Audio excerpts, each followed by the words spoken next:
Kali ini Mimin akan menceritakan alur cerita dari sebuah anime yaitu Kimetsu no Yaiba dalam versi animenya. Jadi buat kalian yang mengikuti manganya mungkin agak sedikit berbeda.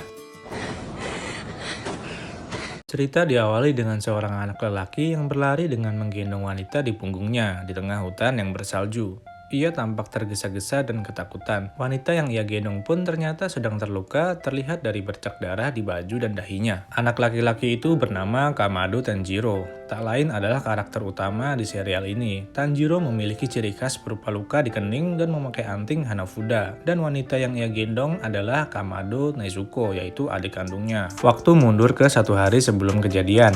Tampak Tanjiro bersiap turun gunung dengan membawa arang yang siap ia jual. Tanjiro dan keluarganya memang sebuah keluarga yang sederhana, tinggal di daerah tinggi sebuah gunung dan bertahan hidup dengan menjual arang ke kota di lereng gunung. Tanjiro tinggal bersama ibunya yang bernama Kie Kamado, dan kelima adiknya yang bernama Nezuko, Hanako, Shigeru, Takeo, dan Rokuta. Ayah Tanjiro yang bernama Kamado Tanjiro sudah meninggal dunia. Nampak Tanjiro bertugas menggantikan tugas ayahnya sebagai tulang punggung keluarga karena ia adalah anak tertua. Semua tampak menikmati kehidupan mereka walaupun mereka keluarga yang kekurangan, kecuali Rokuta yang masih tampak murung karena merasa kehilangan sosok ayahnya. Tak lama, Tanjiro pun berangkat ke kota dengan berjalan kaki. Tanjiro sampai ke kota pada siang hari. Salah satu nenek tua menyapa Tanjiro dan heran mengapa ia turun gunung padahal cuaca bersalju. Tiba-tiba ada seorang lelaki yang keluar dari kedai dengan babak belur karena ia dipukuli oleh pemilik kedai yang menganggap lelaki itu memecahkan vas bunganya. Namun pria itu berkata kalau bukan dia yang memecahkan, tapi seekor kucing yang memecahkan vas bunga itu. Untuk membuktikannya, ia pun meminta tolong ke Tanjiro untuk mencium vas bunga tersebut. Tanjiro pun mengiyakan permintaannya, dan benar saja menurut indera penciuman Tanjiro, kucinglah yang memecahkan vas bunga itu. Di sini kita tahu bahwa Tanjiro Kamado diberi anugerah indera penciuman yang sangat tajam yang mampu mendeteksi sesuatu dari indera penciumannya. Malam telah tiba.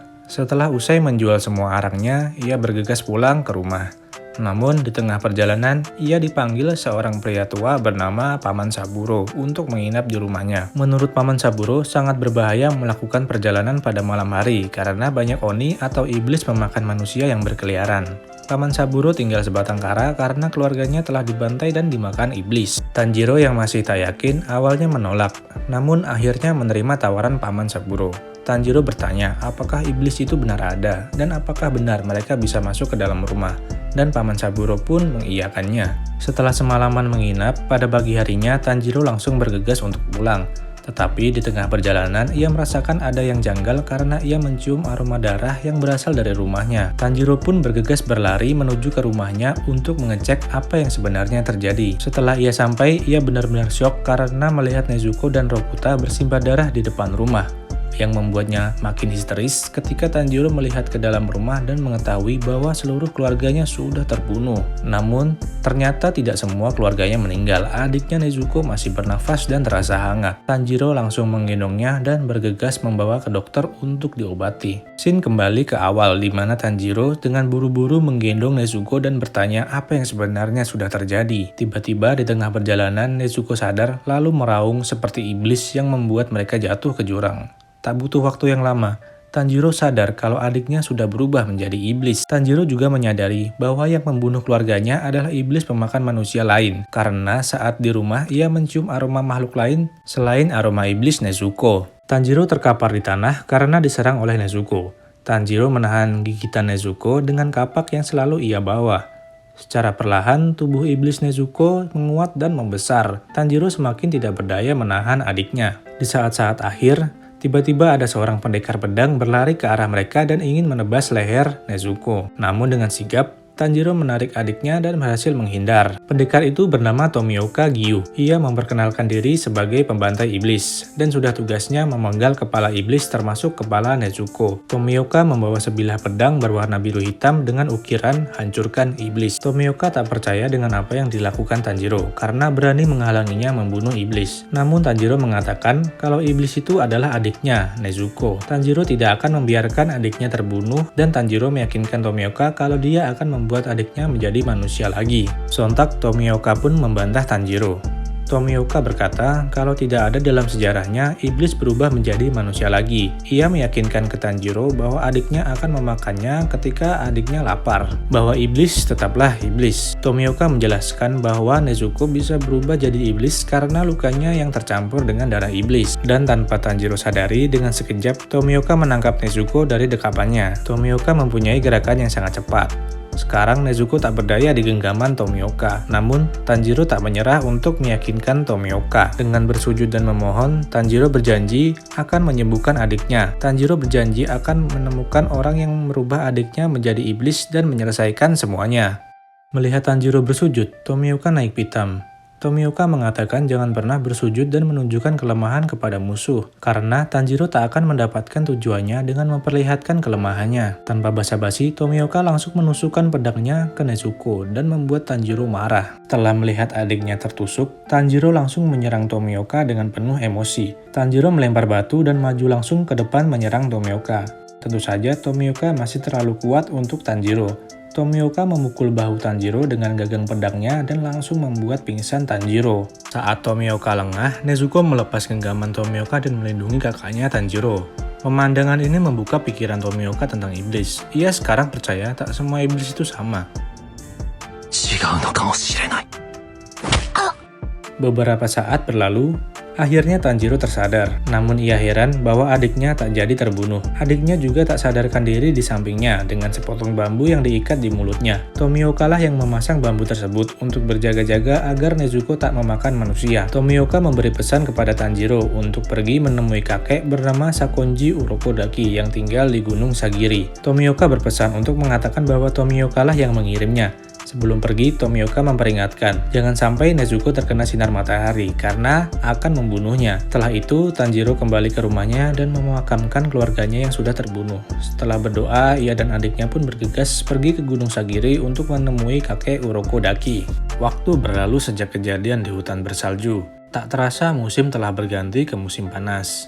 Tanjiro turun dari gunung menuju pedesaan dan membeli beberapa bambu. Lalu bambu itu ia gunakan untuk membuat keranjang besar. Keranjang besar itu nantinya akan Tanjiro gunakan untuk menggendong Nezuko di punggungnya. Setelah keranjang itu jadi, Tanjiro meminta Nezuko untuk masuk ke keranjang yang ia buat. Nezuko yang bersembunyi di dalam gua untuk menghindari sinar matahari pun keluar dari tanah dan mencobanya. Akhirnya, setelah mengecilkan tubuhnya, Nezuko masuk ke keranjang itu. Tanjiro dan adiknya melanjutkan perjalanan menuju Gunung Sagiri untuk menemui kakek Urokodaki. Tak terasa malam telah tiba. Di tengah perjalanan mereka berdua menemukan rumah yang lampunya menyala dan memutuskan mampir untuk beristirahat. Tetapi apa yang ada di dalam rumah tidak seperti yang Tanjiro pikirkan. Saat membuka pintu, ia malah bertemu dengan iblis yang sedang asyik memakan manusia. Nezuko yang melihat tubuh manusia langsung merasa kelaparan dan terpaku tak bergerak. Tanpa aba-aba, iblis itu langsung menyerang Tanjiro dan dapat menangkap Tanjiro. Tanjiro pun hampir pingsan karena tercekik. Dan saat iblis itu akan memakan Tanjiro, Nezuko tiba-tiba datang dan menendang kepala iblis itu sampai terlepas. Iblis itu keheranan mengapa Nezuko yang sesama iblis malah menyerangnya. Sementara kepala iblis itu mengoceh, badannya masih mampu bergerak dan memojokkan Nezuko sampai ke jurang. Tanjiro mulai terdesak namun tak habis cara. Tanjiro membenturkan kepalanya ke iblis itu dan membuat iblis itu kesakitan. Ternyata ada kelebihan lain dari Tanjiro, yaitu kepalanya yang sangat keras. Setelah cukup lama bertarung, akhirnya Tanjiro mampu mengalahkan iblis itu dan menancapkan kepala iblis itu ke pohon memakai kapaknya. Tanjiro mengeluarkan sebilah pisau untuk menghabisi iblis itu, namun ia tampak sangat ragu-ragu untuk melakukannya. Tiba-tiba ada seorang pria tua yang memegang pundak Tanjiro tanpa Tanjiro sadari. Tanjiro heran karena tidak ada suara sedikit pun saat kakek itu muncul. Kakek yang memakai topeng tengu merah itu mengatakan kalau Tanjiro tak akan mampu menghabisi iblis itu menggunakan pisaunya sekarang. Saat Tanjiro bertanya apa yang harus ia gunakan untuk menghabisi iblis itu, tapi sang kakek urung memberitahu dan menyuruh Tanjiro untuk berpikir sendiri. Akhirnya Tanjiro memilih batu sebagai senjata, tapi lagi-lagi Tanjiro ragu untuk melakukannya. Bersamaan di saat Tanjiro ragu-ragu, sang kakek mencium aroma Tanjiro dan merasakan kalau Tanjiro tak punya harapan bertahan hidup karena ia terlalu baik. Di sini terungkap kalau sang kakek juga punya kelebihan di indera penciuman seperti Tanjiro.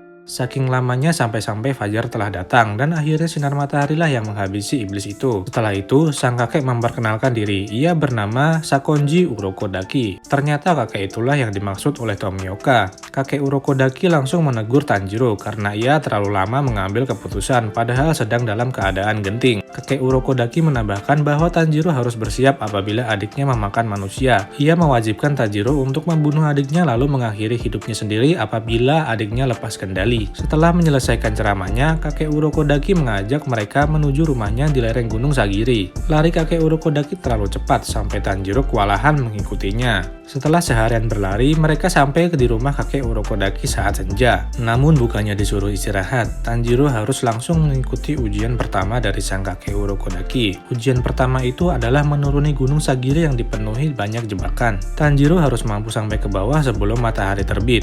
Itulah syarat untuk diterima sebagai murid kakek Urokodaki. Tanpa basa-basi, Tanjiro segera berlari menuruni gunung yang dipenuhi jebakan. Saat Tanjiro memulai latihannya, kakek Urokodaki menghilang dalam kabut. Di tengah-tengah latihan, Tanjiro hampir putus asa karena merasa sudah kelelahan setelah seharian berlari. Tanjiro terkena jebakan-jebakan itu dan hampir pingsan. Di saat bersamaan, kakek Urokodaki mengingat kata-kata Tomioka melalui surat yang dikirim Tomioka untuknya, bahwa Tanjiro adalah anak yang unik dan dia mempunyai adik seorang iblis namun tidak memakan manusia. Tanjiro juga punya bakat sama seperti kakek Urokodaki, yaitu penciumannya yang sangat tajam. Dan Tomioka berharap kalau Tanjiro mampu menjadi penerus sang kakek Urokodaki. Kembali ke Tanjiro, ia masih saja kesulitan dengan rintangan yang ada. Namun dengan tekadnya untuk menyembuhkan Nezuko, akhirnya ia sampai ke rumah kakek Urokodaki tepat waktu. Singkat cerita, kakek Urokodaki menerima Tanjiro sebagai muridnya. Kamado Tanjiro. Semua yang Tanjiro alami, ia abadikan di buku jurnal pribadinya yang Tanjiro tulis setiap hari. Esoknya, kakek Urokodaki memberitahu Tanjiro bahwa di dunia ini ada satu organisasi khusus untuk melawan iblis pemakan manusia. Organisasi itu bernama Organisasi Pemburu Iblis. Mereka sudah ada sejak ratusan tahun yang lalu dan sampai saat ini pemimpin dari organisasi ini belum diketahui identitasnya. Walau sudah ada sejak ratusan tahun yang lalu, organisasi ini tidak resmi dalam pemerintahan. Organisasi ini beroperasi dalam bayangan. Kakek Urokodaki juga menjelaskan tentang iblis pemakan manusia. Iblis memiliki fisik yang kuat luar biasa dan mampu meregenerasi tubuhnya sendiri. Beberapa ada yang bisa berubah bentuk, bahkan ada yang memiliki kekuatan aneh. Kelemahan alami iblis adalah sinar matahari, dan ada cara lain untuk menghabisi mereka, yaitu dengan menebas leher mereka dengan pedang yang terbuat dari logam khusus. Selama ratusan tahun ini, manusia dan iblis selalu berperang, namun manusia dirugikan dengan penyembuhan yang lambat dan tidak bisa beregenerasi.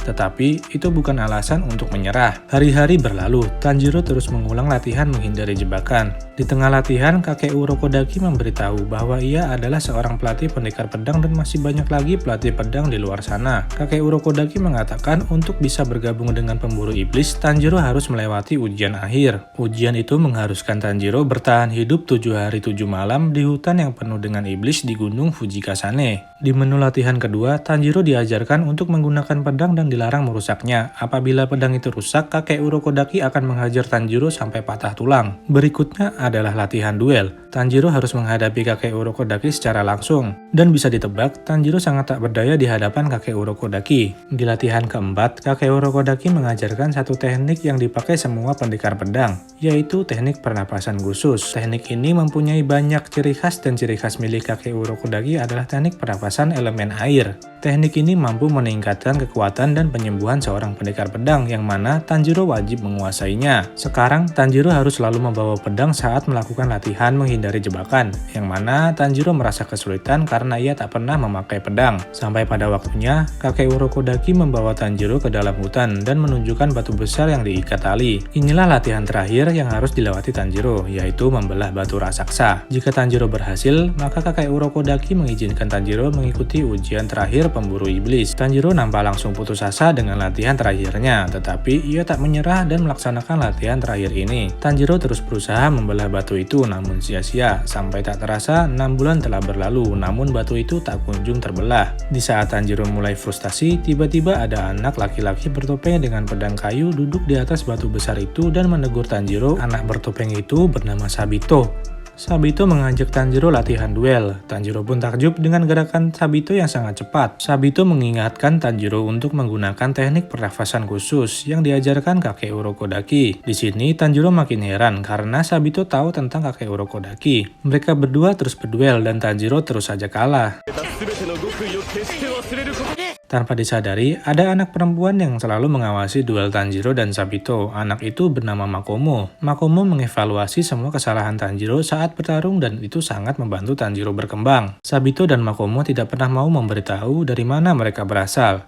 Namun, Makomo sering berkata kalau mereka berdua sangat menyukai kakek Urokodaki. Makomo juga mengaku kalau mereka adalah anak yatim dan bukan saudara. Makomo menjelaskan tentang pernafasan khusus, bahwa teknik pernafasan khusus mempunyai efek luar biasa untuk penggunanya, di mana saat digunakan teknik ini mampu meningkatkan suhu dan aliran darah manusia, dan membuat fisik manusia setara dengan iblis. Satu-satunya cara untuk menguasai teknik ini adalah dengan latihan keras, setengah mati, dan tidak ada cara lain. Setelah mendengarkan penjelasan Makomo, Tanjiro kembali latihan duel dengan Sabito. Tak terasa, 6 bulan lagi telah berlalu, berarti tepat setahun sejak pertama kali Tanjiro diantar kakek Urokodaki ke batu ini. Di suatu malam, entah sudah duel yang keberapa kalinya dengan Sabito, malam itu sangat berbeda karena Sabito mengganti pedang kayunya dengan pedang asli. Di duel kali ini, Tanjiro nampak lebih tenang dan benar saja untuk pertama kalinya gerakan Tanjiro lebih cepat dari Sabito. Ayunan pedang Tanjiro pun membelah topeng yang digunakan Sabito. Akhirnya, untuk pertama kalinya dalam 6 bulan, Tanjiro mampu memenangkan duelnya dengan Sabito. Nampak senyuman lega muncul di muka Sabito dan Makomo.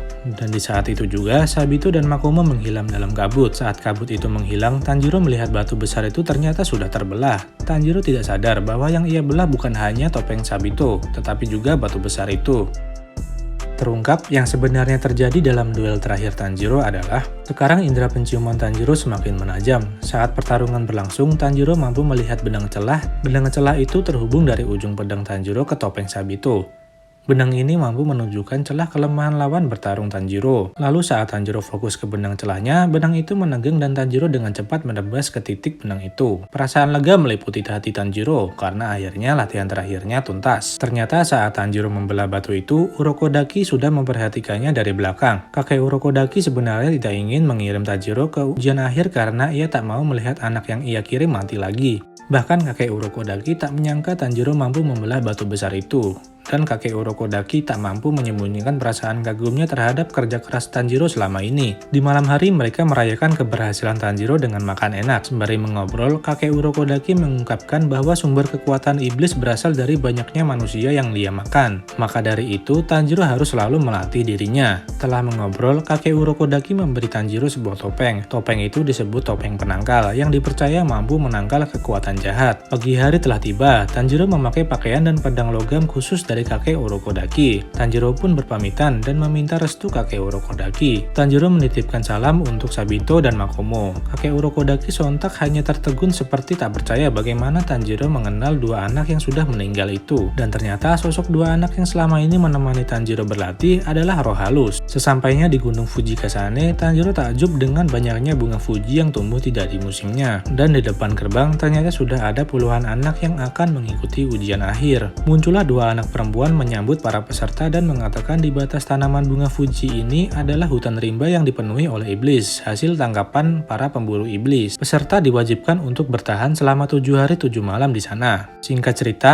ujian akhir pun dimulai. Tanjiro memulai langkahnya berlari menuju ke arah timur karena ia berpikir itu adalah tempat paling cepat terkena sinar matahari. Di tengah perjalanan, Tanjiro dicegat oleh dua sosok iblis. Tanpa basa-basi, iblis itu menyerang Tanjiro dengan nafsu makan yang gila. Tanjiro dengan susah payah menghindari mereka, namun kali ini Tanjiro menggunakan teknik pernafasan khusus dan dengan mudah menebas dua kepala iblis itu. Setelah menebasnya, tubuh kedua iblis itu hangus terbakar dan tak tersisa sedikit pun.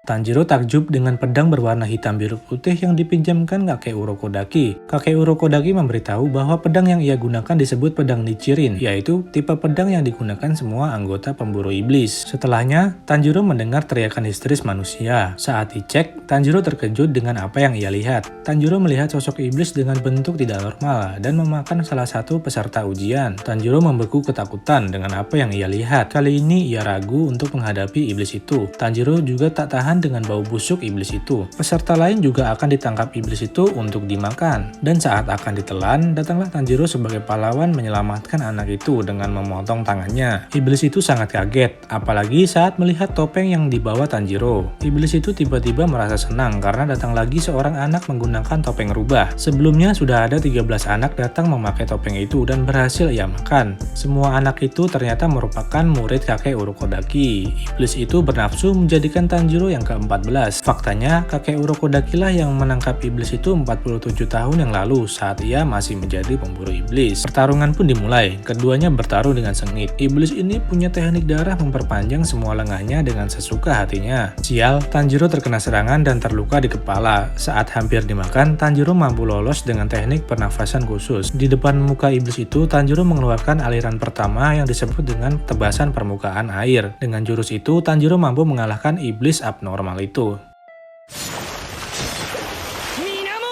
Setelah iblis abnormal itu terbunuh, muncullah 13 roh anak murid kakek Urokodaki terdahulu yang sudah mati. Nampak mereka sudah bisa tenang di alam sana. Setelah melewati 7 hari yang panjang, akhirnya Tanjiro mampu melewati ujian akhir ini. Tetapi Tanjiro heran, karena dari 20 anak, hanya ada 4 anak yang berhasil lolos, termasuk dia, yaitu Kamado Tanjiro, seorang wanita bernama Kanao Suyuri, bocah berambut pirang bernama Agatsuma Zenitsu, dan yang paling barbar yaitu Shinazugawa Genya. Sambutan kembali diberikan 2 anak perempuan di awal. Mereka mengatakan bila setiap peserta akan diberi peringkat setelah lulus ujian, dan mereka berempat masuk peringkat Mizunoto, yaitu peringkat terakhir dari 10 tingkatan. Selanjutnya mereka akan mendapat seragam khusus pemburu iblis dan akan dipersilahkan memilih logam untuk membuat pedang nichirin mereka. Logam khusus itu disebut dengan logam Tamahagane dan pedangnya akan selesai ditempa dalam 10-15 hari. Sebelum dipersilahkan memilih logam, keempat peserta mendapatkan burung komunikasi. Mereka mendapatkan burung gagak Kasuge yang biasa digunakan para pemburu iblis untuk berkirim pesan. Tetapi Zenitsu tak mendapatkan burung gagak, ia hanya mendapatkan burung gereja dan itu membuat dia protes. Tanjiro kebingungan memilih logam Tamahagane untuk pedangnya.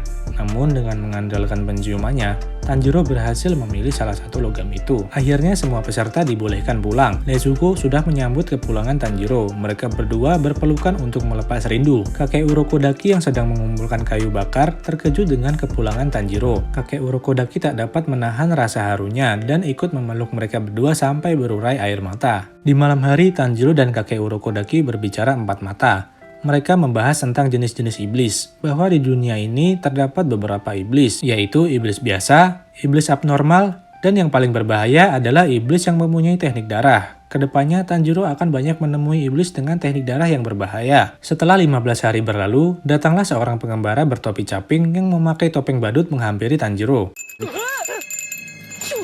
Pengembara itu bernama Hagane Suka. Hagane Suka adalah orang yang ditugaskan menempa pedang nichirin milik Tanjiro. Hagane Suka adalah tipe orang yang mencintai pedang ciptaannya lebih dari apapun. Hagane Suka menyebutkan kalau pedang ini dibuat khusus di gunung yang paling dekat dengan matahari, yaitu Gunung Yoko. Bahan-bahan membuat pedang selain logam Tamahagane sangat khusus yang mampu menyerap sinar matahari. Hagane Suka menambahkan kalau pedang nichirin akan berubah warna setelah dilepas dari sarungnya. Warna yang muncul biasanya sesuai dengan karakter pengguna pedang itu. Dan Hagane Suka merasa senang dengan Tanjiro karena melihat mata dan rambutnya yang berwarna merah. Hagane Suka berharap akan melihat perubahan warna pedang merah karena itu adalah warna favoritnya. Tak lama, Tanjiro pun mulai mencabut pedangnya, dan warna yang muncul ternyata hanya warna hitam. Hagane Suka nampak sangat kecewa karena tidak bisa melihat pedang warna merah.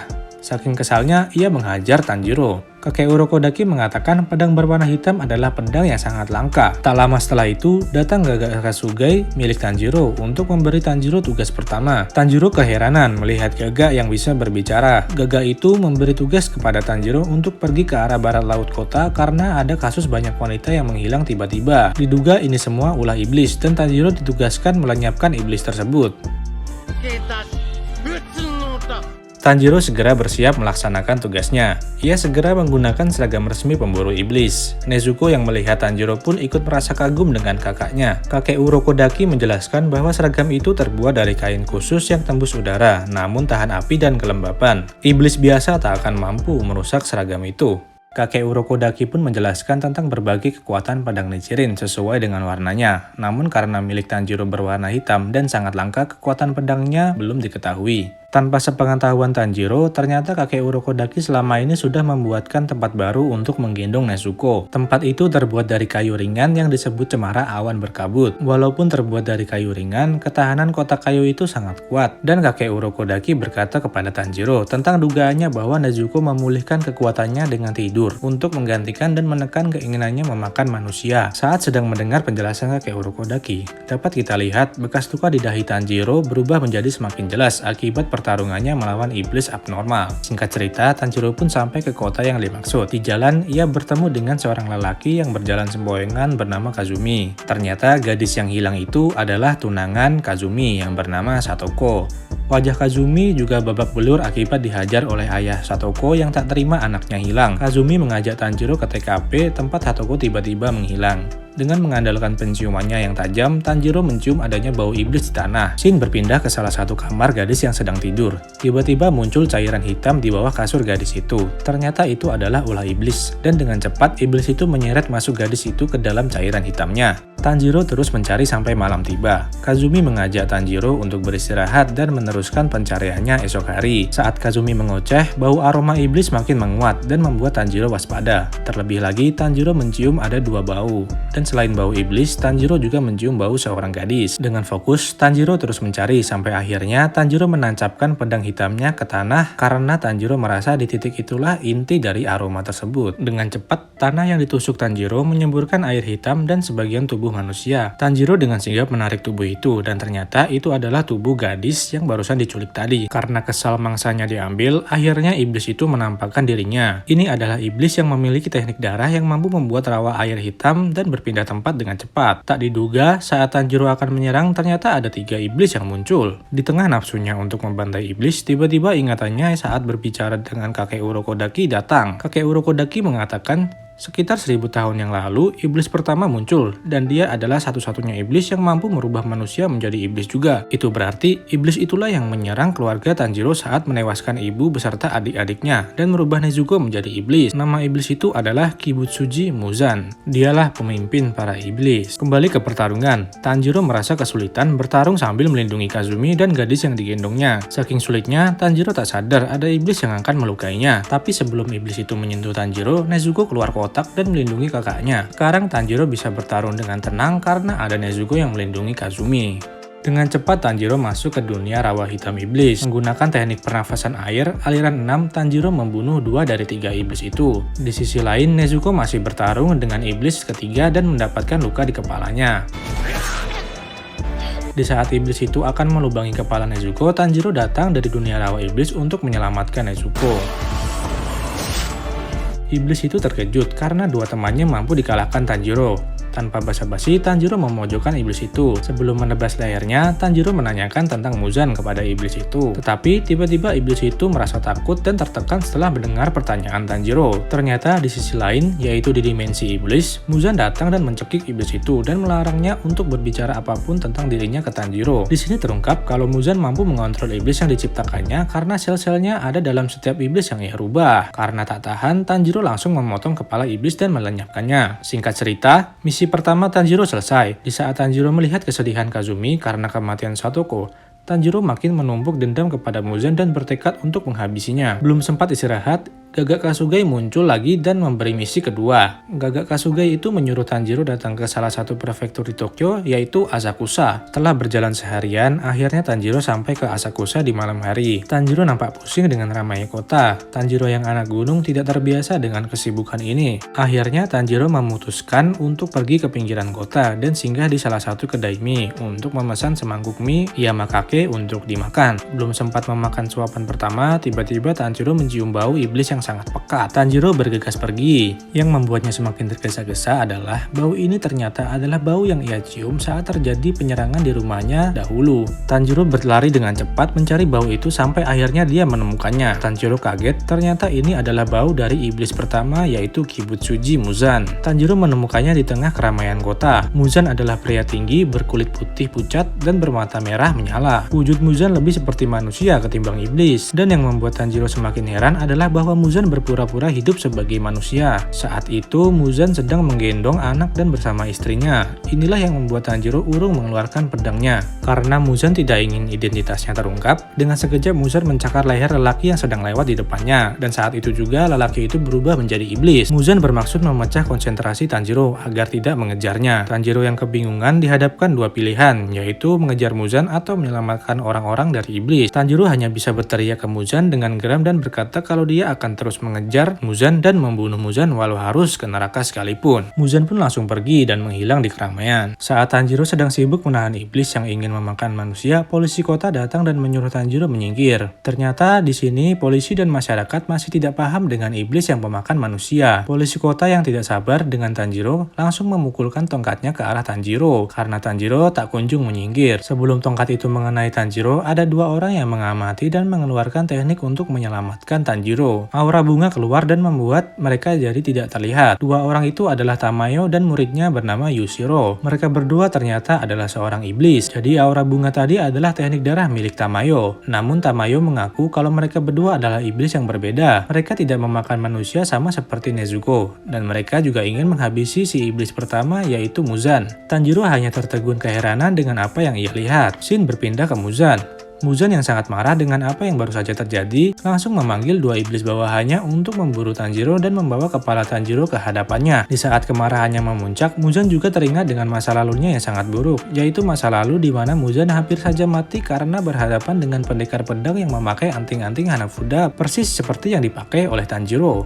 Dan pedang milik pendekar itu berwarna merah. Kembali ke Tanjiro. Tanjiro langsung menjemput adiknya Nezuko yang ia tinggalkan di kedai mie sebelumnya. Di tengah perjalanan, Tanjiro kembali bertemu dengan Yushiro. Yushiro mengajak Tanjiro dan Nezuko ke kediaman Tamayo. Sesampainya di sebuah pagar, Yushiro mengajak Tanjiro dan Nezuko menembus pagar itu. Ternyata di dalam pagar itulah terdapat rumah besar tempat tinggal Yushiro dan Tamayo. Ini adalah teknik darah milik Yushiro. Ia mampu menyembunyikan sesuatu, benda maupun makhluk hidup. Walaupun tekniknya belum sempurna, namun teknik ini cukup untuk bersembunyi dari Muzan. Sesampainya di dalam, mereka bertemu dengan Tamayo yang sedang merawat wanita yang diserang iblis tadi. Tamayo menjelaskan kalau dia adalah iblis yang berhasil menghilangkan kutukan Muzan dengan memanipulasi dirinya sendiri sehingga Muzan tidak mampu mengontrolnya. Dan selama hidup di dunia, Tamayo menyamar menjadi seorang dokter. Untuk bertahan hidup tanpa memakan manusia, mereka membeli darah dari manusia yang bersedia dibayar untuk mendonorkan darahnya. Tamayo menjelaskan bahwa dialah yang menyuruh Yushiro menjadi iblis dengan suatu ramuan untuk menyelamatkan Yushiro dari penyakitnya. Tanjiro menanyakan ke Tamayo apakah ada cara untuk merubah iblis menjadi manusia kembali. Tamayo pun mengatakan kalau ada caranya, namun Tamayo belum mampu membuat ramuan itu. Tamayo meminta izin ke Tanjiro untuk meneliti darah Nezuko terlebih dahulu. Dan ada syarat lain yang diminta Tamayo ke Tanjiro, yaitu Tanjiro harus mengumpulkan sebanyak mungkin darah iblis yang berhubungan langsung dengan Muzan. Kemudian diberikan ke Tamayo untuk diteliti. Tamayo bersedia membantu Tanjiro karena melihat Nezuko yang mampu bertahan dan tak lepas kendali walaupun Nezuko tidak memakan manusia. Di saat serius berbincang, tiba-tiba ada serangan yang merusak segel persembunyian Yushiro. Serangan itu berupa bola yang memantul dan memiliki daya rusak tinggi. Ternyata itu adalah teknik darah milik iblis kiriman Muzan tadi. Seorang iblis wanita bola tangan bernama Susamaru dan temannya iblis buta bernama Yahaba. Dengan teknik darah, pengendali arah berasal dari bola mata di kedua telapak tangannya. Mereka berdua bisa menemukan persembunyian Yushiro karena ada Yahaba yang mempunyai teknik darah lain, yaitu merekam jejak arah orang yang diincarnya. Dalam keadaan genting, tiba-tiba kepala Yushiro hancur terkena bola yang berbelok tiba-tiba. Hal ini sangat mengagetkan Tanjiro. Namun Tamayo mengatakan tidak usah memperdulikan dia dan Yushiro karena mereka adalah iblis yang bisa beregenerasi kembali. Tanjiro cukup fokus bertarung saja. Tanjiro sangat kewalahan karena ada dua iblis yang sangat kuat dan cepat. Susamaru, si iblis bertangan 6 ini, mengaku kalau dirinya dan Yahaba adalah anggota 12 iblis rembulan. 12 iblis bulan adalah 12 iblis terkuat milik Muzan yang mempunyai kekuatan yang sangat kuat. 12 iblis ini dibagi menjadi 6 iblis bulan atas dan 6 iblis bulan bawah. Mereka adalah 12 iblis pilihan Muzan. Muzan memberikan darahnya untuk diserap agar kekuatan ke-12 iblis itu meningkat pesat. Kembali ke pertarungan. Tanjiro benar-benar kewalahan menghadapi bola tangan milik Susanoo karena arahnya yang bisa berubah walaupun tidak mengenai benda. Yushiro mengatakan penyebab bola itu berubah arah adalah karena adanya teknik darah berubah arah milik Yahaba. Tapi karena Tanjiro bukan iblis, Tanjiro tidak mampu melihat tanda arah itu. Akhirnya Yushiro meminjamkan teknik darah keduanya, yaitu penglihatan gaib, kepada Tanjiro. Yushiro memasang kertas segel iblis ke dahi Tanjiro, dan dengan segel itu akhirnya Tanjiro mampu melihat tanda panah merah pengendali arah milik Yahaba. Dengan begini, Tanjiro bisa menebak arah bolanya. Di sisi lain, Nezuko sudah menemukan Yahaba yang bersembunyi di atas pohon. Karena diserang Nezuko, konsentrasi Yahaba hancur dan menghilangkan tanda arahnya di bola milik Susanoo. Dengan sekejap, Tanjiro mampu menebas 6 tangan Susanoo dengan menggunakan teknik pernapasan airnya. Tapi itu tidaklah cukup karena kedua iblis itu tidak lemah. Yushiro memutuskan akan menghadapi Susanoo dibantu Nezuko, dan Tanjiro harus mengalahkan Yahaba seorang diri. Susanoo dan Yahaba benar-benar kuat. Nezuko sampai kehilangan kakinya karena menendang bola milik Susanoo, dan Tanjiro harus terpelanting ke sana kemari karena dikendalikan oleh Yahaba. Melihat Nezuko, Tamayo langsung memberi obat untuk membantu regenerasi kaki Nezuko. Tanjiro terus saja diterbangkan dan dibanting oleh teknik Yahaba. Di saat terdesak dengan serangan Yahaba, akhirnya Tanjiro mampu mengetahui kelemahan teknik darah Yahaba. Tanjiro mampu mengubah arah panahnya dengan menggunakan jurus pernapasan air. Tanjiro mampu memotong kepala Yahaba menggunakan jurus aliran air kedua yang dimodifikasi, yaitu roda air mendatar. Singkatnya, Tanjiro menang melawan Yahaba, tetapi sebelum Yahaba terbakar habis, ia sempat mengeluarkan jurus terakhirnya dan kembali membuat Tanjiro terbang dan terbanting. Tanjiro terpaksa mengeluarkan teknik pernapasan air secara berturut-turut, yang mana itu membuat tubuhnya kelelahan dan terkapar. Semua penderitaan Tanjiro berhenti setelah Yahaba habis terbakar. Dengan tubuhnya yang sekarang, Tanjiro belum mampu pergi ke arah Yushiro. Di pertempuran lainnya, kepala Yushiro hampir saja terkena bola tangan milik Susanoo. Namun Nezuko dengan sigap menendang bola tangan itu. Kali ini, bola itu tidak membuat kaki Nezuko patah. Ternyata obat yang diberikan Tamayo membuat tubuh Nezuko semakin kuat dan keras. Tubuh Nezuko semakin kuat walaupun tak memakan manusia. Nezuko dan Susanoo terus mengadu kekuatan dengan saling menendang bola. Susanoo tertegun karena tendangan Nezuko lebih kuat darinya. Tamayo yang menonton pertarungan 12 iblis itu tahu kalau pertarungan ini tidak akan ada habisnya, karena iblis tidak akan bisa membunuh iblis, kecuali satu iblis, yaitu Muzan. Tamayo akhirnya turun tangan dengan mengeluarkan teknik darahnya dan membuat Susanoo tak sadar berada di dalam pengaruhnya. Tamayo mengajak bicara Susanoo. Tamayo mengatakan Muzan adalah seorang pengecut. Sontak perkataan Tamayo membuat Susanoo geram. Susanoo mengatakan kalau Muzan adalah iblis yang terkuat, tapi inilah yang diinginkan oleh Tamayo. Terungkap bahwa setiap iblis memiliki larangan utama, yaitu iblis dilarang menyebutkan nama Kibutsuji Muzan. Iblis yang menyebutkan nama Muzan akan mengaktifkan kutukan Muzan dan membunuh iblis itu agar kerahasiaan Muzan tetap terjaga. Muncullah tangan-tangan Muzan yang penuh luka dari mulut dan perut Susanoo. Dengan sekejap, tangan itu meremas kepala Susanoo.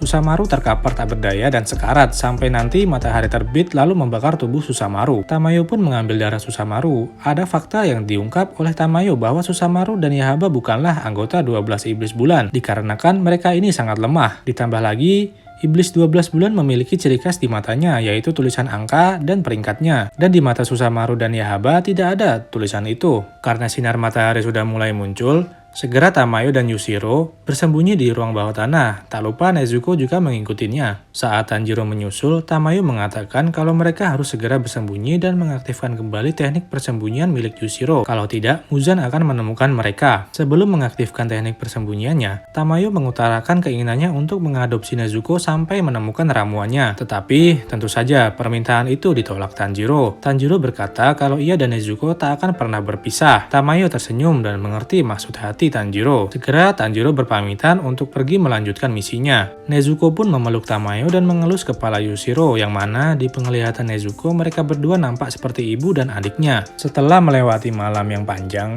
di tengah perjalanan di siang hari yang sangat panas, Tanjiro didatangi Gagak Kasugai untuk misi selanjutnya. Gagak itu menyuruh Tanjiro pergi ke selatan tenggara. Namun kali ini Tanjiro tak sendirian. Tanjiro akan melaksanakan misinya ditemani seorang pemburu iblis lainnya. Pemburu iblis itu adalah anak berambut pirang yang seangkatan dengan Tanjiro di ujian akhir yang bernama Agatsuma Zenitsu.